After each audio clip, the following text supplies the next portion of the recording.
Assalamualaikum warahmatullahi wabarakatuh. Selamat pagi anak-anak kelas 3 yang sholih dan sholihah. Bagaimana kabar kalian hari ini? Semoga kita semua selalu mendapat kesehatan dan perlindungan dari Allah Subhanahu wa Ta'ala. Pada kesempatan hari ini kita akan belajar pendidikan agama Islam dan budi pekerti tentang materi keteladanan Nabi Ismail alaihi salam. Nabi Ismail alaihi salam adalah putra dari Nabi Ibrahim alaihi salam. Setelah berdakwah di Babilonia, Nabi Ibrahim bermaksud pindah ke Palestina. Karena sudah lama tidak memiliki anak, Nabi Ibrahim berdoa dengan khusyuk kepada Allah agar dikaruniai seorang anak yang sholih. Berkat doa itulah maka Nabi Ibrahim dikaruniai Allah seorang anak laki-laki yang bernama Ismail dari ibu Siti Hajar. Nabi Ibrahim membawa Siti Hajar dan Ismail ke Mekah yang saat itu masih berupa padang pasir yang belum pernah ditempati manusia. Sesampai di sana, Siti Hajar merasa kehausan dan Ismail menjadi semakin lemah. Karena itulah maka Siti Hajar mencari air dengan berlari-lari kecil antara Bukit Sofa dan Bukit Marwah. Perbuatan Siti Hajar itu sampai sekarang dijadikan sebagai rukun haji yang dinamakan ibadah sa'i. Ismail adalah seorang anak yang patuh pada orang tua. Kepatuhan Nabi Ismail itu diuji oleh Allah. Saat menginjak usia remaja, Ibrahim mendapat mimpi dari Allah yang terdapat dalam surah As-Saffat ayat 102.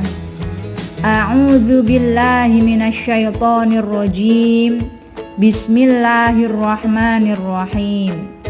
Falamma balagha ma'ahu sa'ya qala ya bunayya inni ara fil manami anni azbahuka fanzur madza tara.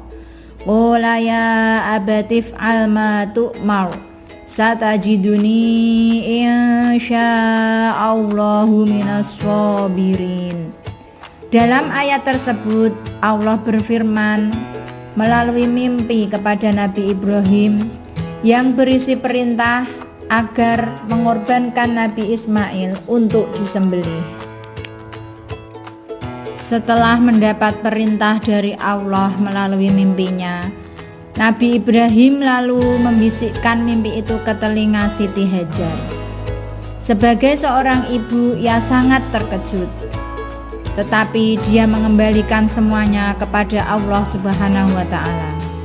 Lalu Nabi Ibrahim pun mendatangi anaknya dan berkata, "Hai anakku, sesungguhnya aku melihat dalam mimpi bahwa aku menyembelihmu. Maka bagaimana pendapatmu?" Ismail yang saat itu masih dalam masa pertumbuhan berpikir dengan tenang dan santai sambil mengangkat wajahnya dan menjawab, "Wahai ayahku, lakukanlah apa yang diperintahkan Allah kepadamu. Insya Allah engkau akan mendapatiku termasuk orang yang sabar." Akhirnya, waktu penyembelihan telah tiba. Saat parang sudah mendekati leher Nabi Ismail, tiba-tiba atas izin dari Allah, parang tersebut menjadi tumpul dan tidak dapat berfungsi. Sebagai gantinya, Nabi Ismail diselamatkan oleh Allah dan Allah menggantinya dengan seekor kambing. Pada suatu hari, Nabi Ibrahim mendapat perintah dari Allah untuk mendirikan Ka'bah. Hal itu diberitahukan kepada anaknya Ismail. Maka keduanya pun sepakat untuk membangun rumah Allah yang akan digunakan sebagai tempat ibadah. Nabi Ibrahim dan Ismail membangun Ka'bah dengan tangan-tangan mereka sendiri. Pada saat membangun Ka'bah itu, Ibrahim dan Ismail meletakkan sebuah batu besar berwarna hitam mengkilap. Sebelum meletakkan batu itu, diciumnya sambil mengelilingi bangunan Ka'bah. Batu itulah yang disebut sebagai Hajar Aswad. Setelah bangunan itu selesai, Allah mengajarkan kepada Ibrahim dan Ismail tentang tata cara beribadah menyembah Allah Subhanahu wa Ta'ala. Demikian tadi kisah tentang Nabi Ismail alaihi salam. Dari kisah tersebut ada beberapa sikap terpuji yang dapat kita teladani dari Nabi Ismail. Antara lain yang pertama, taat pada perintah Allah Subhanahu wa Ta'ala.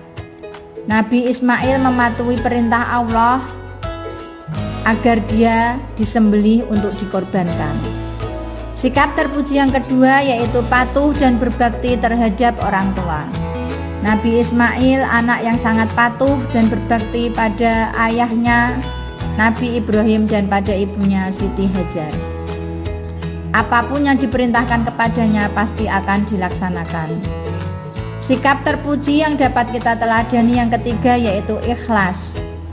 Nabi Ismail rela dan ikhlas bahwa dirinya akan dikorbankan untuk disembelih. Sikap terpuji yang keempat yaitu sabar.